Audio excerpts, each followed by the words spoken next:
What's up, guys? This is Kop Afro Soul, and you checking out Analog Culture with the DJ Ndo-C. Enjoy.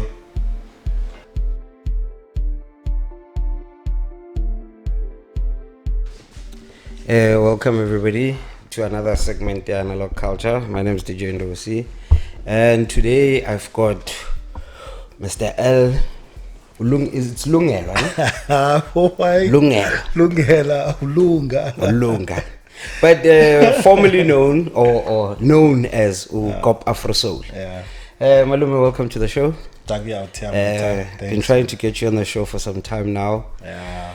Considering Uguti, you're one of the people that has been doing a lot, like Cape Town, music-wise, DJ-wise, deep house-wise. Sure. In terms of production and playing as well. Formalizing vinyl again and trying to push my sales wire again currently. Sure. And this past weekend, Bessie Song at the summit. And yeah, man, you've been doing a whole lot of great stuff. No, for sure. I appreciate it, my brother. Love. For those that don't know you, tell the audience about you. Okay. First, thanks for the platform and the invite. Really appreciate our time. We've been meaning to do this for some time, man. Time and all of that. Anyway, greetings first to everyone who Kop Afro Soul. My real name is Ulunga. Grew up here in Cape Town. I'm a DJ and producer and just a ambassador for the culture. The culture that we both believe in. And yeah, I've been doing this for quite some time, from back in the days in Cape Town, about Voodoo Lounge, you understand? And many of the clubs, in fact, in Cape Town. So we started back in 2002 or 1, I think, like going around playing in the local spots around the cars and all of that. We had our sound system with the crew of mine, and we actually went about to these places or local spots that people used to hang out at cars, and we used to bring our sound system obviously over there, and in comparison back jukebox, we're like, no, we'll play music for you guys, Yeah. So that's how it basically started, going around these places and building a bit of a fan base. It got traction up until we got exposed to the club scene, and our sound that we liked so much or fell in love with from back in the day, we found it was a bit limited to have access and people who related to in local areas. But upon up we found we presenting this sound and playing at these local spots, we actually find out that there's a lot of people who support and all of that, back in the day. So it's been then, man, since now the journey, into production now as well. And that's it basically about me. Nothing really special. There is a lot that's special. I actually was looking through a catalog and I found one of your songs on one of the compilations, as I say, House Africa. I was like, so that's like time in. For sure. Kop Afro Soul. Then there is another Afro Soul. I assume you guys started this thing together. Yeah, I remember there was a couple of guys in Josie, not a couple of guys, but a group as well that were Afro Soul. So this was back in the day when sound Yabo Tulo, the song, Infinite Boys, locally and all of that, was gaining a lot of traction. So and also the time Afro House was like gaining a lot of traction and into the scene, it was that crew back in the day. I remember I'm out as a chose, and so me and a close friend of mine, which we started this thing with, we're like Kupira and Kop, so we're like, no, Kopira or what, So we just went and say Afro Soul Pros, and then that's how we actually formed the name, and we Afro Soul onto Kop, Afro Soul onto Pira. That's how it started. So by then you guys were already playing vinyl as well. So the fortunate part is like we started on vinyl from the time we actually started, because with the limitation, there were no downloads. If you remember, back in the day, it was for house, and we used to listen to radio and hear these nice songs. And we actually discovered that there was a couple of record stores here in Cape Town. So for us to like find more of these songs and sound that we're into, we obviously went to those record stores as young as we were. And we were saving the little bits that we had, and whatever we got at home to buy some records. So that's where we started up until the digital age kicked in as well. Yeah, but I see you haven't lost the vinyl touch. It's always, I think it not to put comparison between the digital and vinyl platforms or formats. I mean, but I think. With vinyl, to me, what it means to me is about the art of DJing, that finding the beat, that trying to match the beat, and obviously having some of the songs that you obviously don't get on digital format, from back in the day. And the whole process of like searching and like digging to find that good song that's gonna work on the song that you're playing, and looking for that other song as well, and just that whole art of go digging and searching to find that perfect record and for you to make it work on the dance floor. So that's what the essence of it and the art of it, to me, it means from a vinyl perspective. So that's why I'm still doing it as well. Are you ever gonna sell your vinyls? Vinyls, no. I don't think so in any future. For the next generation, and to share knowledge and wisdom to the next generation that's going to be in this art, because we have to pass the torch on to some other youngins, so I'm just gonna keep and teach and still do my thing till I'm old age. Till your old age. All right, while we're still on the vinyl topic, confirm even now you're selling some of the stuff that you normally get. So at this stage, we tend to source now and then some records, like overseas.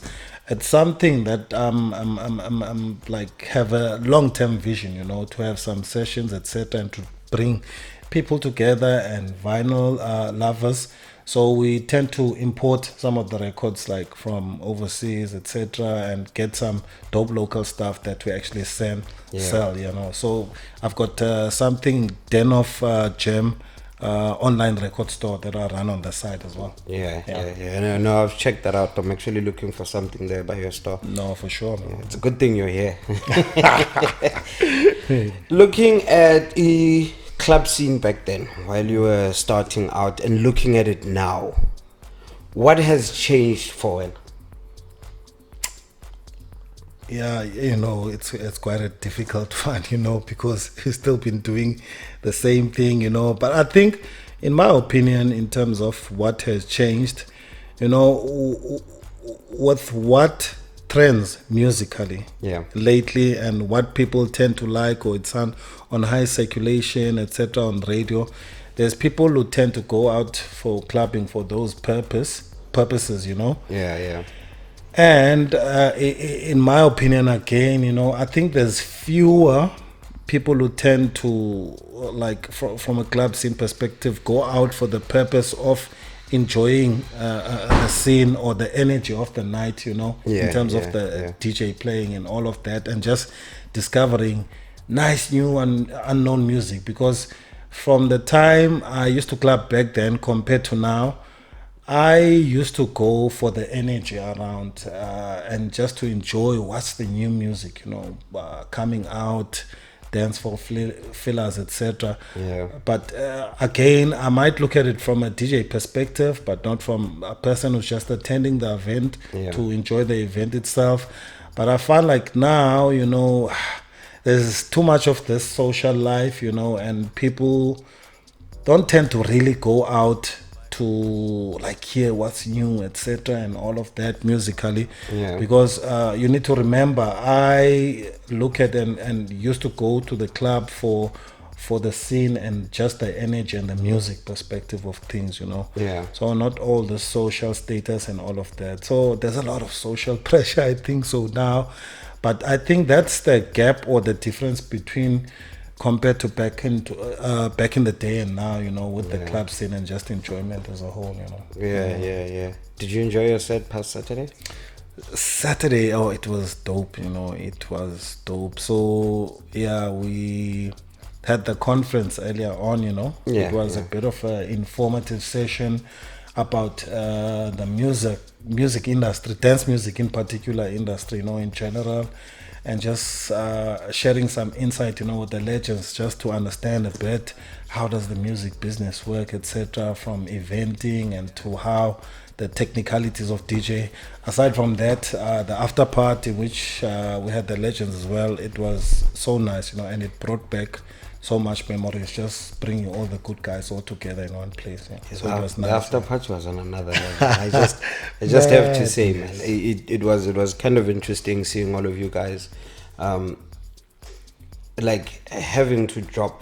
I realized with the technical skills that you build up over the years, they're on another level. Yeah. You can play in the same set that someone else would play, but you wouldn't drop it the same way as you. Yeah, no. So I kind of picked that up while I was listening on Saturday. But you guys are dropping, great sets, man. Yeah, definitely, man. In terms of moving forward, I know you just released that one track now.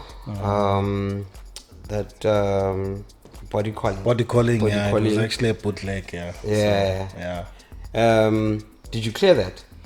No, as I say, it was just a bootleg, just to put something out there, because people are asking where's the music. Yeah. So just to keep people up to speed and just to let them know that I'm still there, I'm still doing my thing. Although from a forward perspective, I've got a couple of plans in place, man. So there's a lot of exciting stuff I'm looking towards to in the future as well. Yeah. If you had to go and clear that song, what would be the steps to get that song cleared so as you can officially release it as a Kop Afro Soul remix? No, for sure. So, it brings again that some of the expertise or what was dropped on Saturday in the conference. Yeah. So the process is obviously first to approach the major label and the publisher that actually released the original version of the song. Okay. So you would need to get your lawyers representing you or your label to engage with the publisher that has rights or ownership to the original material. All right. They would actually then put in a proposal format, similar to a contract form, like as the lawyers would do, and approach, of course, that label or publishers, explaining to them this is the project we've got, etc. This is the idea that we came about, or we're trying to revive the song, whatever. So, or we're just giving it another glimpse or a version, to tap into another market.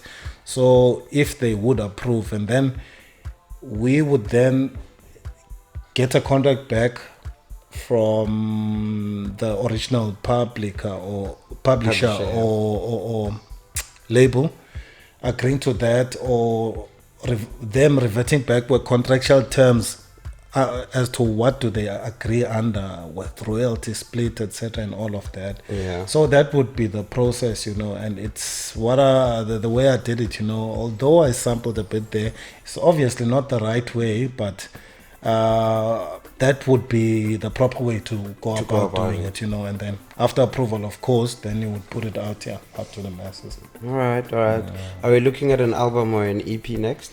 Yeah, I think as well, on myself, on my shoulders, it's been quite a lot of pressure, in getting something out there, because it's the same question again and again, and it goes back to like the first the initial reasons as to why I was doing that. So I've been putting a lot of time in studio as well. So I've got something, a couple of stuff that I've completed, and I'm definitely looking forward to drop something either on my birthday in the next coming year or after. But I've definitely got a couple of stuff completed in the pipeline, and I intend to drop in March during my birthday period, for sure. Yeah, man, that's cool. Definitely something nice, yeah. Yeah, no, we can't wait.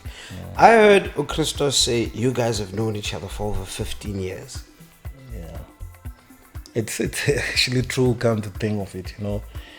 He's sort of a guy I tend to look up to and a mentor, you know, and he's been paving the way, I think, with what we actually do and the sound that we're into, you know. Yeah.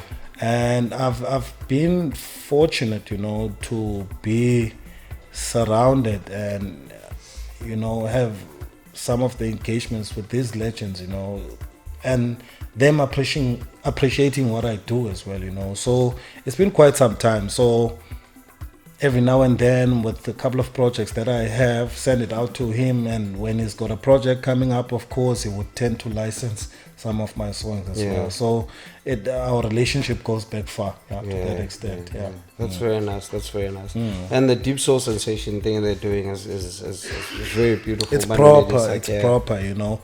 And, you know, just props as well. If you think about it, looking back from the time it started up until now, you know, they're still fighting for the same agenda and pushing what they believe in. And I give props to that as well. Yeah. Do you ever see yourself playing any other sound besides the deep, i.e. Amapiano? I love alternative and tend to vibe, you know. It all depends as well in like as to where I'm booked. Or where I'm performing, you know, what's the concept. But I do play alternative, like down tempo and your lounge, to your deep house, you know. I think that's the space I feel that I very experienced or tend to master to some extent, you know, and understand it to some extent well.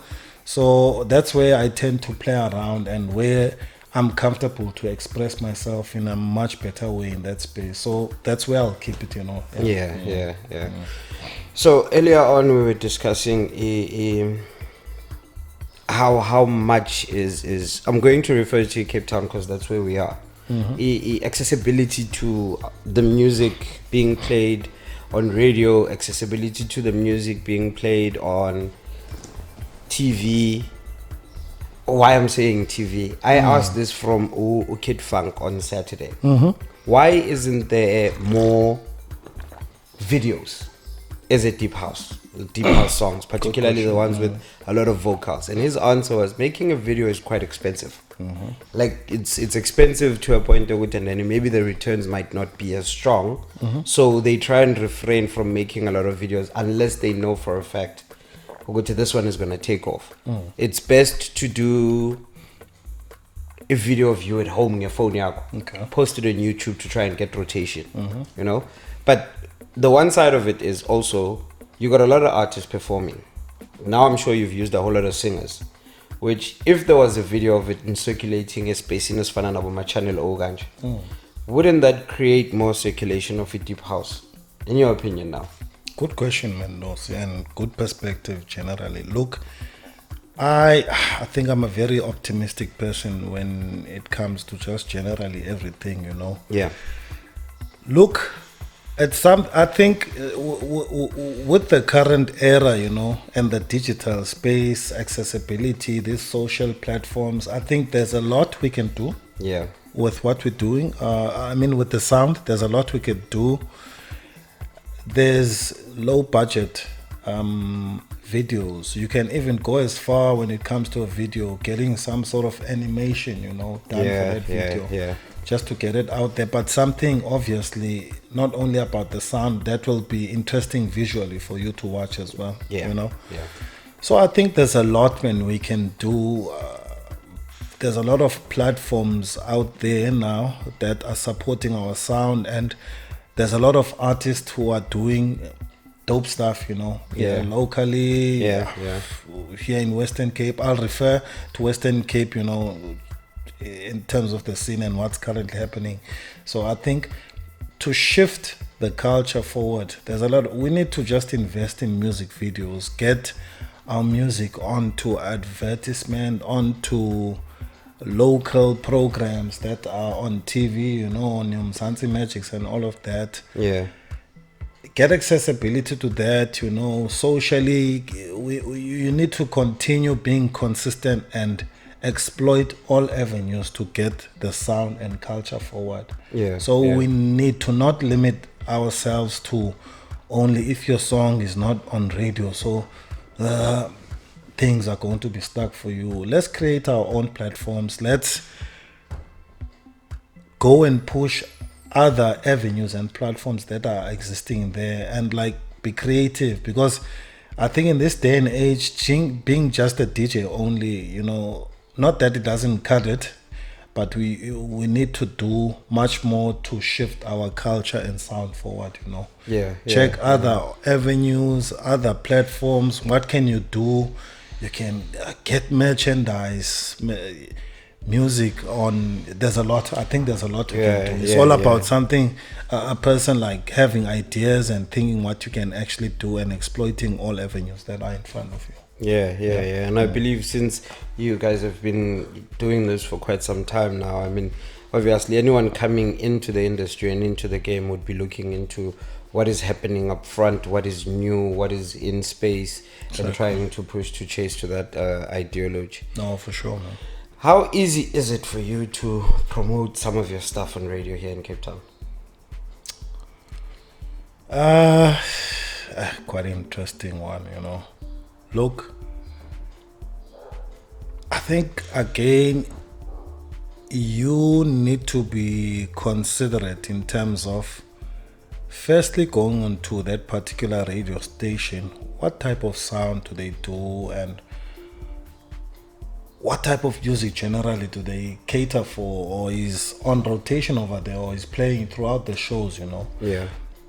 But on the other side, as difficult as it is, you tend to ask yourself, are the artists exploring these platforms to actually go on to this radio station and hear, like we're submitting, we hear there's more product, like deliver more products to get it there. I think something someday will break that chain of your music not getting rotation on radio.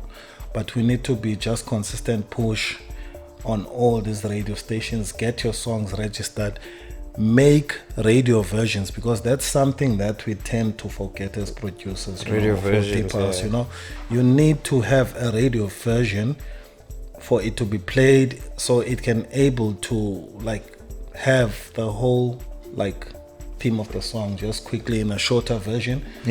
We need to do that as well, which is something that I found out we tend to like to do. We only rely on having mixes and putting a mix on a show, but how about having a radio version of your song submitted on all of these radio stations, all of these shows and all of that, you know? Go as far as physically going to the radio station, like back in the day, you know, how the legends used to do it and other guys. To go to the radio station, who is the station manager and all of that. Look, I'm this person, this is what I want to do. How can I get my message, my songs to get onto radio, you know, all of that. I think we need to, if need be, go the old school route and all of that, and not relying fully on this social, just sending a mail and that's it, you know. I get you. So I hear that fact. Now, one of my arguments onto that is, Udino is gone from radio. With Udino in Cape Town, we used to hear each and every DJ. We would find out who's from Kraaifontein, who's from Gwalanga, who's from Khayelitsha, who's from Simonstown. You would hear different genres and different qualities of people on radio, catering directly to the deep house community. Udino's no longer on radio. Our next best show was Usivem Solo and Flex. You know very well, with after drive time, you're going to get a show where they're going to play some of the genre that people deem, this is not mine, this is deep house and this is so and so. But for us, the listeners that are sitting in different spaces, you would get that. Then you know for a fact you got your Friday in your Metro, Vinny and Christos. You would have your Saturday shows where they go broader, and you'd have your Sunday shows, Kid Funk, Lati now official, She does very beautiful lounge on Sunday. Marianne, yeah. Proper, yeah. Now, we don't have that anymore, like Cape Town.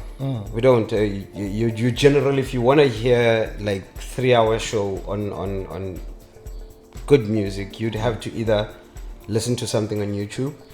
You'd either be downloading mixes online. There's no station whereby you could slip in your own song inside a mix, or you would gather 12 tracks as a local and hear it. There's no way we could say Yogi just released an album. Yeah, just dropped in. He dropped an album. Those spaces would have been perfect for him to say he's showcasing the album off, you know. So I somehow we lost that, like Cape Town. But I hear you. Your suggestion is let's look at other avenues of actually putting the music out on those platforms. Yeah, no, just to to like ukongeza a bit on what you've just mentioned.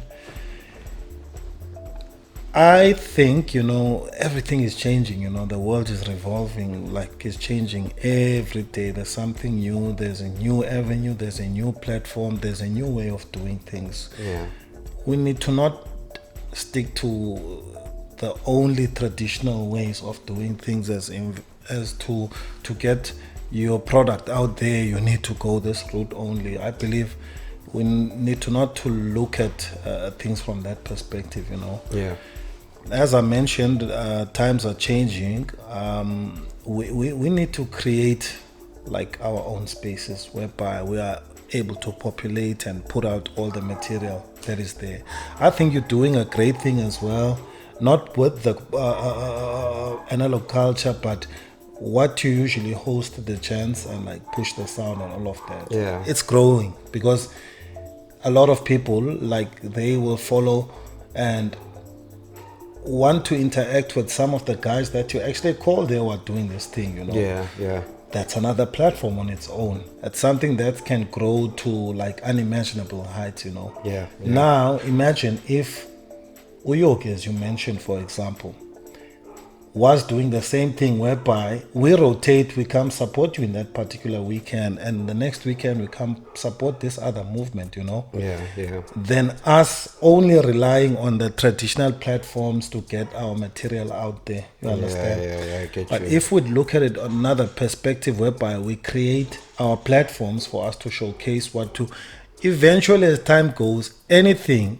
For example, even a ball when it rolls, like I don't know if it would make sense, like a ball of wool or grass rolling, it tends to pick up all the other elements as it tends to roll. The more we keep it moving and like circulating all over the place, we'll gain traction, we'll get bigger numbers.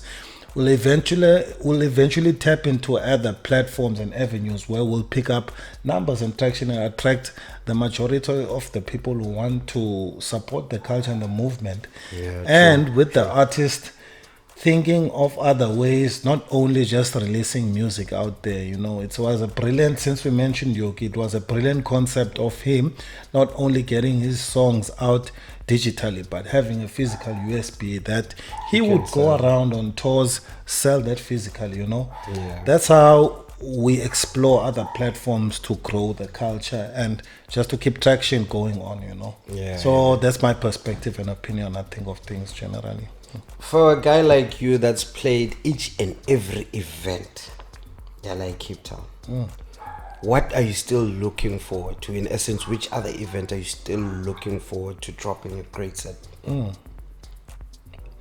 Quite interesting, man. I think it's something that I tend to, or the essence of it all is me going to put out a good set than rather having to play at a particular show. You understand? That's my focus of things. Like when going out with the people who are coming out to support me in that particular environment or space, putting out a good set. I've played a couple of good spots. I'd like to get my music out there and get international exposure as well. I think that's where in the future, but not my main focus for now, but just to get my music out there. But I've done a couple of events here in Cape Town, like Rocking the Daisies and all of that. You know, some of the big events. Yeah. You know, and I think it's not more about wanting to play at a particular event, but like putting out a good show every time and like having the opportunity to always put out that show. That's what makes it for me. Yeah. Earlier on you were talking about what you would really like to do besides play music would be to give knowledge back to the young ones. Yeah. I think in the near future, the space that I think I'd like to be in is nurture. Another thing we need to be very cognizant of, you know, we were young before. As young as we are, we had exposure, we had role models that we looked up to, you know. Yeah. And it saddens me, come to think of it, in this day and age and looking at the youth currently, you know, there's a lot of things happening, you know. There's social pressures, there's depression and all of that. But we coming back from the same generation or those ages of these young people we are looking at, we've been at that space, and to some of us we are fortunate being groomed or growing up in front of people who gave us good wisdom and like great opportunities for us to be where we're at today. So my mind, or in the future mentally where I'm at, is just to create a space for young creators, you know, to be able to exploit and nurture their talent to their maximum capabilities, you know. Having a space whereby you're a creative videographer, music producer, shoot movies, adverts and all of that. Just having that space for artists to nurture their talent, you know, to groom them, to give them good advice, you know, how to maneuver through life for them to nurture and exploit that talent to the most. So my future is just creating a space for the young ones to be in a better and to do it better than how we did back in the day in the future for them, you know. So I would like DJ schools and all of that, you know, because for me growing up, I found music helped me in a lot of things. It was my escape space for a lot of things, you know, going around in the community and the area. So it was my space of solitude, or where I found safety with all the noise happening outside. Is where it captured me. So maybe in the near future, if I could help another young kid to be in a better space or to save them from all the bad things out there, it would make me very happy, and just to know that I've changed someone's life. Yeah, man. You saying that we did an interview, no Foster. You spoke in the very same manner as to the reason why he's involved in Bridges for Music is based on the fact that he's always felt that there's nothing given back. It's dry. Let's not blame politics, let's not blame change of things, but back then you would find all the football stadiums, they were looked after. There was tennis stadiums, so there was money being pumped into activities that get you off. Youth development that gets you off of the streets. Now that's not generally something that is just happening, Jay. So it needs to be something that is groomed within the community to say, this is what we need to do as a community, and bring things like that. So man, I hope that comes through, man. No, thanks, man. Definitely, no. If you put your mind to it and just like have a vision in terms of what do you want to achieve, and like a bit by bit try on a daily basis to contribute to where you want to be. I think if for that mindset, you'll get there someday. So I believe so. Time as well. How's your December looking like? December, what can I say? It's a bit busy, you know, not too crazy, you know. As you know, I'll be traveling as well this December. I think just take some time out a bit, you know, because this year has just been a bit hectic. So I think I'm gonna blend in a bit with that and see what goes. And with a couple of shows that I've got on, I'll honor those shows, of course, and by free time, you know, just to be with family, I'm gonna capitalize on that since I get a chance only during this period. Yeah. And the plans for this year, of course, yeah. You got shows here in Cape Town and Joburg, or just here only?